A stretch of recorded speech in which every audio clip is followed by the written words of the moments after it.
The reason that forgiveness is so hard is because to forgive some. The reason why it's so hard to forgive other people is because we attach ourselves to our negative thoughts and we don't take the time to forgive ourselves first. It's things that we hold grudges on ourselves for and we don't even recognize it. We get caught up in the situation and not understand how to process. It's things that you should have forgiven yourself for way back in the past. You still holding a grudge against yourself. And now you're going into relationships or friendships and you're dealing with it. It's going to require several things. Number one, you might not know how to receive the right type of love because you're not going to feel like you're worthy of it because you're holding a grudge against yourself. Or number two, you might end up hurting somebody else because you don't know how to love properly. Because forgiveness of yourself requires love. And if you don't forgive yourself, you're having a lack of love for yourself. So if you have lack of love for yourself, you're going to have lack of love for others. So you're going to actually hurt them in the process. That's why it's important to heal before you get into another relationship or before you deal with anybody else. The third thing you would do if you don't forgive yourself, if you anticipate the hurt, you will anticipate somebody finna do something fucked up to you. See, sometimes forgiveness requires us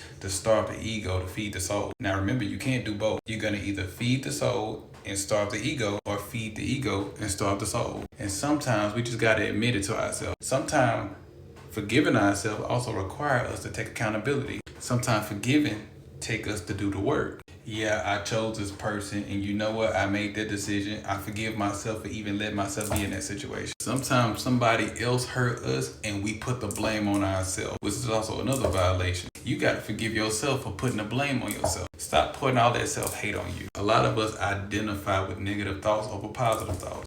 If you're a positive person and a negative person, here's a test. If you're a person that responds to the positive message and disregards the negative messages, you're the positive person. If you're the person that disregards the positive messages and acknowledge the negative messages, and you're a negative person. Got beautiful people out here who are really beautiful and millions of people telling them that, but then let two people tell them they're not attractive and they respond more to that because they're negative. They think negatively. Positive thinking leads to positive outcome. Negative thinking leads to negative outcome. If you don't forgive yourself, it's going to be a constant violation to the point of you will just accept things, not knowing that you're worthy of so much better. Forgiveness actually starts with self first.